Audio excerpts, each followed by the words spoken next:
नगर परिषद में चले गए और कहते हम नहीं गए, और जब कोऑप सदस्य की बात आती है तो उनको सपोर्ट कर देते हैं। तो जो मेन मुद्दा है इस देश का, ये जो युवा बैठे हैं, जो बेरोजगार है, उनकी चर्चा नहीं करनी है। जो हमारी विदेश नीति जो असफल हो गई उसकी चर्चा नहीं करनी है। जो रुपया जा रहा है, अगर रुपया 95 रुपए के ऊपर जाएगा तो किसी दिन एक हाथ नेशनलाइज बैंक घुस जाएगी, उसकी चर्चा नहीं करनी है। अर्थव्यवस्था की चर्चा नहीं करनी है। IMF हमें सी ग्रेड में डालता है, उसकी चर्चा नहीं करनी है। युवाओं की चर्चा नहीं, महंगाई की चर्चा नहीं, महंगाई की चर्चा नहीं है, और बलात्कारियों के पीछे खड़े रहने का काम करके हमारे ऊपर दोष मढ़ते हैं जो संविधानवादी बात करते हैं। ओके, आपके पास अपने मुद्दे नहीं है, इसलिए माओवादी, मुस्लिम लीगी, कांग्रेस, आप देश को तबाह कर रहे हैं, इसलिए माओवादी, मुस्लिम लीगी, कांग्रेस। देखिए अमीश जी, देश की सच्चाई क्या है ये पूरा देश जानता है। हम तो सबका साथ सबका विकास कहते हैं। ऐसे ही तो नहीं हो गया कि देश चौथी सबसे बड़ी अर्थव्यवस्था बन गई। देश के अंदर 100 से ऊपर यूनिकॉर्न्स हो गए, $1 बिलियन की कंपनियां। देश में जितनी मेट्रो सिटीज थी वो डबल हो गई, जितने शहरों में मेट्रो थी वो डबल हो चुका। जितने का हाईवे आप बनाया करते थे उसके 3 गुना की रफ्तार पे आज देश में एक्सप्रेसवेज बन रहे हैं। देश के अंदर नई वंदे भारत ट्रेन, ये लंबी श्रृंखला है। पर चर्चा ये इस पे थोड़ी चाहते हैं, ये चर्चा किस पे चाहते हैं? इनके मुख्यमंत्री खड़े होकर के कहते हैं, तेलंगाना के मुख्यमंत्री, Congress is Muslim, Muslim is Congress, Congress is Muslim, Muslim is Congress. ये प्रगति की बात है? ये देश की तरक्की की बात है? ये कौन सी बात हुई? देश के अंदर इनकी हालत आज ये हो चुकी क्योंकि कांग्रेस पार्टी के पास अमीश जी कोई एजेंडा नहीं बचा।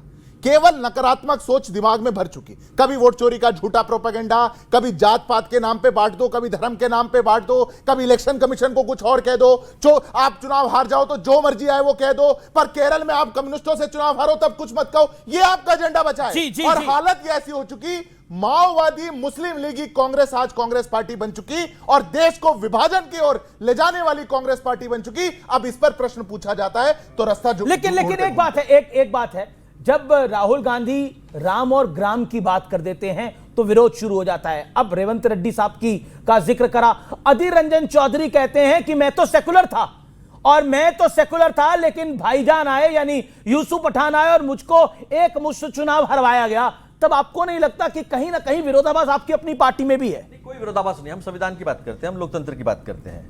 हम संविधान के आड़ में जो है ना, मुंह में संविधान और बगल में मनुस्मृति, ये लेकर नहीं चलते हैं।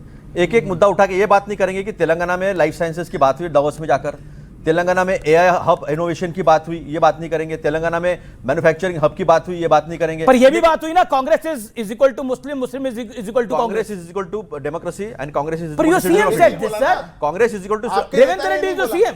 इन्होंने जवाब, मैं बीच में बोला नहीं, इन्होंने जवाब दिया नहीं कि MIM के साथ ऑफिशियल मैं ले लूंगा जवाब, मैं पूरा जवाब ले लूंगा।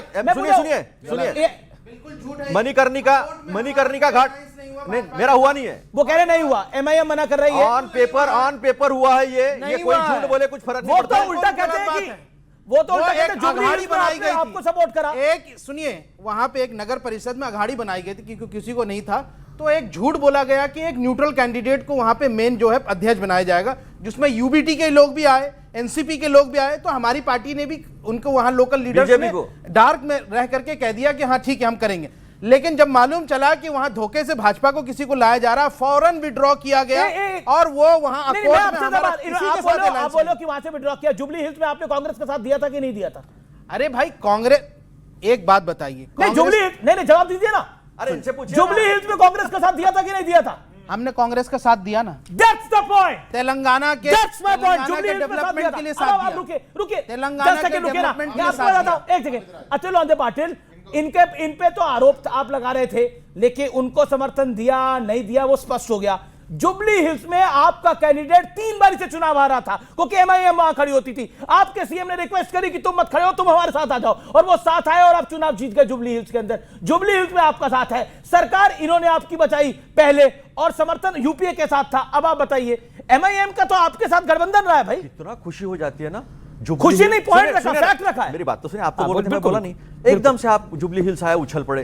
लेकिन जब आकोट में और अचलपुर में इन्होंने किया तब आपको नहीं एकदम जोश आया कि बीजेपी के साथ चले गए? बीजेपी के साथ चले गए, बिल्कुल ऑफिशियली गए। कब गए? कोऑप जो सदस्य है उसको सपोर्ट किया है, बीजेपी के, और बीजेपी के साथ ऑफिशियली गए, इन्होंने एक गुट बनाया है वहां पर। हम संविधान को मानते हैं, हम सब लोगों को नागरिक मानते हैं, हम नागरिकों को हिंदू और मुसलमान में बांटकर विभाजन की बात नहीं करते। देश का प्रधानमंत्री देश के अर्थव्यवस्था पे बात नहीं करता, बेरोजगारी पे बात नहीं करता, बलात्कारियों को साथ देने वाले बीजेपी को मीडिया सवाल नहीं करती, कुलदीप सेंगर पे सवाल खड़ा नहीं होता है, नहीं करते। वो कह रहे हैं बिल्किस बानों के बलात्कारियों को छोड़ने पे सवाल खड़ा नहीं होता है। प्रज्वल रेवन्ना के लिए मेरे देश का प्रधानमंत्री वोट मांगता है। मेरी बारी आ गई, अब सुनिएगा। देखिए कैसे ये लोग माओवादी, मुस्लिम लीगी, कांग्रेस है, इसका प्रमाण अतुल लॉर्ड पाटिल जी ने आपके शो पर दिया। के साथ जो लाइन ऐसी है, अब सुनिए ना, जो लाइन है मुंह में राम बगल में छुरी, उसको भी बदल के बोले, क्योंकि मुंह में राम बोल नहीं सकते। ना राहुल गांधी के मुंह से राम निकलेगा, ना इनके मुंह से राम निकलेगा।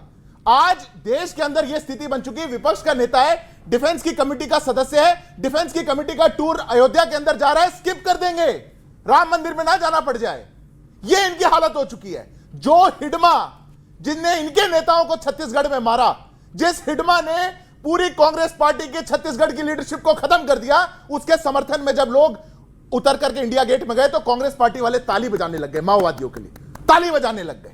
यह जो ग्रसित मानसिकता हो चुकी कि हम कैसे तैसे वोट बैंक ले लें और माओवादी रास्ते पे उतर जाएं, देश में जो चिकन नेक को काटने की बात करें उनका साथ दें, आज उस कांग्रेस पार्टी की इस देश के अंदर जगह नहीं बची। सवाल अतुल लॉर्ड पाटिल ने बोला देश का विभाजन आप चाह रहे हैं, हिंदू मुस्लिम में डिवाइड आप करें। एक सेकंड मैं तो किया है, कैसे, बताता हूं। किसकी सरकार थी, बताता हूं। कौन था कांग्रेस पार्टी, विभाजन किसने किया, मैं जाऊं उसमें, हाँ, बिल्कुल। जवाब नहीं दे पाएंगे आप। जवाब देता हूं किसने मैं। देश का विभाजन देश किया, को बर्बाद किसने करने वाले लाखों लोग लोगों को मारा, और आप हमसे पूछ रहे हैं कि हम विभाजन चाहते हैं। अतुल पाटिल को मौका देते, वो कह रहे हैं कि देश का विभाजन किसने किया, 1947 में देश का विभाजन हुआ, पंडित नेहरू प्रधानमंत्री बनना चाहते थे। सुनिए ना, ऐसा है कि एक छोर पे सावरकर और दूसरे छोर पे जिन्ना, सिंगापुर से सुभाष चंद्र बोस ने कहा कि सावरकर और जिन्ना एक बराबर, हाँ, बाप रे, सावरकर और जिन्ना एक बराबर, हाँ, और ये महाराष्ट्र से आते और हैं। इनको पता नहीं है, इनकी हालत देखो। सुनिए ना सावरकर और जिन्ना एक मैं बराबर। चैलेंज देता हूं, ये महाराष्ट्र में जाकर के बोले ये बात कि सावरकर जिन्ना के बराबर अरे थे। नागपुर में बोलता हूं मैं, अगर इनकी अरे राजनीति नागपुर ना में बोलता खत्म हूं, हो नागपुर में जाए, रहता हूं, जिनके 500 साथ मीटर दूर सत्ता रहता में हूं, बैठे मेरे हो,